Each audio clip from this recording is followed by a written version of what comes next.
Space से इस वक्त की बड़ी खबर मिल रही है। ईरान के बुशर एयर स्पेस पर भी हमला हुआ है। इजरायल ने बुशर में कई मिसाइलें दाग दी हैं। हमले के बाद एयरबेस पर भारी तबाही का मंजर, ईरान के कई विमान तहस नहस हो गए हैं।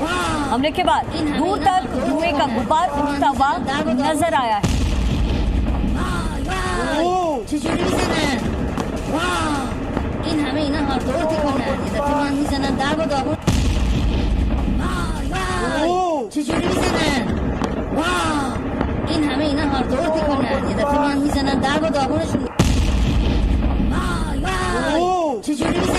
हमले के बाद दूर तक धुएं का गुबार उठता हुआ नजर आ रहा है। ईरान के कई विमान तहस नहस हुए हैं। ईरान पर टारगेटेड हमले हुए। हमले के बाद एयरबेस पर भारी तबाही।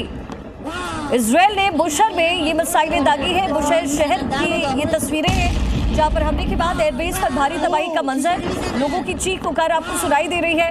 वहीं IRGC के मुख्यालय पर भी टारगेटेड हमले इजरायल की तरफ से।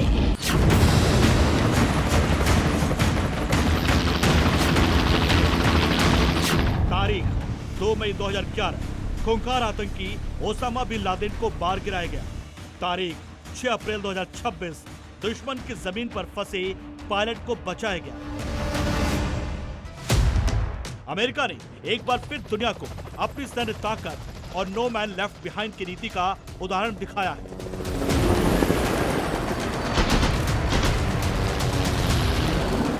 मिडिल ईस्ट में तनाव के बीच एक अमेरिकी पायलट को बचाने के लिए ऐसा रेस्क्यू ऑपरेशन चलाया गया जिसे देख पूरी दुनिया दंग रह गई। महज 36 घंटे के भीतर दुश्मन के इलाके से घायल पायलट को सुरक्षित निकाल लिया गया। मामला उस वक्त का है जब अमेरिकी F-15E फाइटर जेट पर हमला हुआ। विमान के दोनों पायलट ने समय रहते इंजेक्शन के जरिए अपनी जान बचा ली। एक पायलट को तो कुछ ही घंटों में रेस्क्यू कर लिया गया, लेकिन दूसरा एयरमैन ईरान के पहाड़ी और घने इलाकों में फंस गया। यह इलाका कोगिलुये और बोयर अहमद प्रांत का था। कठिन पहाड़, घने जंगल और दुश्मन की नजर। ईरान के IRGC उसे पकड़ने के लिए हर संभव कोशिश कर रही थी। यहाँ तक कि स्थानीय स्तर पर इनाम की घोषणा भी कर दी गई थी, लेकिन घायल होने के बावजूद अमेरिकी पायलट ने हार नहीं मानी।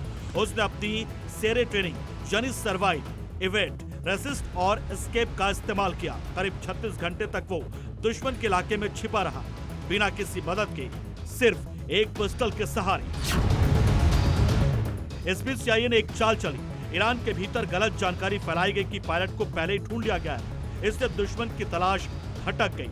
साथ ही हाईटेक ट्रैकिंग और इमरजेंसी बीकन के जरिए पायलट की सटीक लोकेशन भी अमेरिका को मिल चुकी थी। इस ऑपरेशन में सर्वाइवल सिस्टम ने भी अहम भूमिका निभाई, जो तकनीक, रणनीति और ट्रेनिंग का अनूठा कॉम्बिनेशन है। पायलट के पास सर्वाइवल किट जिसमें कंपास, सिग्नल मिरर, आधुनिक GPS सिस्टम होता है जो अपनी लोकेशन और सहयोगी को बताने में मदद करते हैं।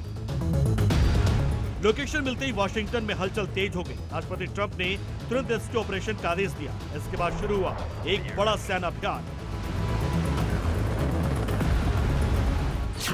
जिसमें 200 जवान के साथ 155 एयरक्राफ्ट शामिल थे। इनमें 64 fighter jet, 4 bomber, 48 refuelling tanker और 13 रेस्क्यू एयरक्राफ्ट शामिल हुए।